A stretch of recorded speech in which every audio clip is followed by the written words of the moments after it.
Welcome to this episode of Wild Medina, brought to you by the Medina County Park District. My name is Naturalist Natalie, and this week we will be sharing with you a few highlights from our last 3 Audubon Spring Birdwalk surveys. The Week 4 survey was conducted by Volunteer Joe, who observed 47 species during his walk. The following are a few of his highlights. While walking along, the telltale call of the yellow warbler is hard to miss. Follow the sweet-sounding, sweet, sweet, sweet, I'm so sweet, and your chances of seeing this little yellow bird whose color is equated to that of a stick of butter are certain to improve. A little further down the trail, an American redstart was observed. Its name is misleading as it's not red at all, but rather boasts a color pattern reminiscent of Halloween, with its predominantly black body highlighted with orange. Great crested flycatchers, like this one, are often identified by call before being seen, as they're typically moving through the upper forest canopies in search of insects. Listen for their distinct whistle that, to me, sounds like an old-fashioned siren, and your odds of seeing this beautiful flycatcher will improve. Whether you come across the Baltimore Oriole by call or by sight, this bird always impresses. Their vibrant orange feathers on a bird larger than a warbler are definitely eye-catching. They whistle a lovely tune, too, that is sure to improve any walk outdoors. If you're familiar with the call of a red-eyed vireo, imagine that call slowed down and you're on the right track to learning the call of the blue-headed vireo. By contrast, this bird has a blue head and prominent white eye rings that even connect in the middle, appearing like a true pair of glasses.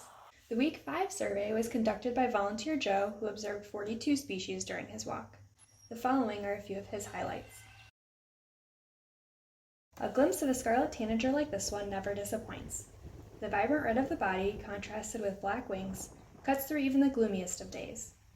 They tend to be heard before being seen because they will often remain in the tops of trees, but when they do come down lower, they're impossible to miss. Gray catbirds, like this one, often tuck themselves into shrubs and other lush tangles where they can secretively sing their hearts out, copying the sounds of many other birds for several minutes. What does give them away is their cat-like meow call. With any luck, you just might catch a point-blank view like this one.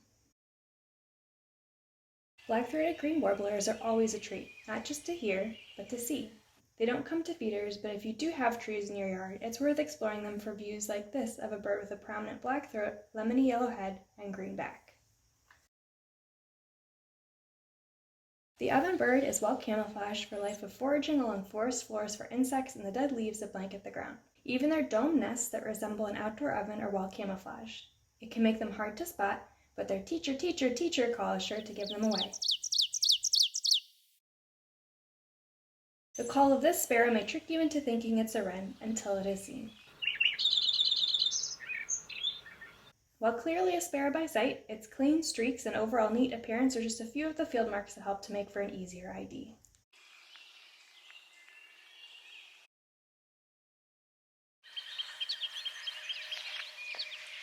Good morning and welcome to our 6th and final Audubon Spring Survey for the 2020 field season. My name is Naturalist Natalie and we're standing out in the field at River Styx Park in the first half of this survey. So follow along and we'll try and show you some of the things that we found during the survey as well. You can always check our eBird checklist to see the complete list of birds seen today.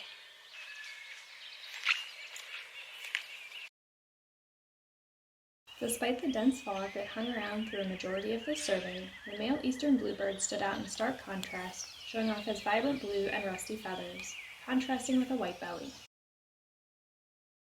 Further along the trail, this pileated woodpecker could be seen foraging on the ground in fallen logs, likely looking for its preferred meal, parpenter ants.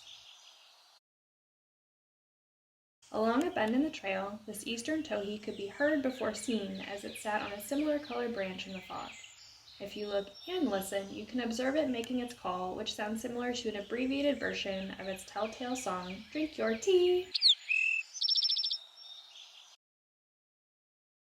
Ruby-throated hummingbirds are known for their rapid and constant movement, but this individual was kind enough to sit still for a moment of observation.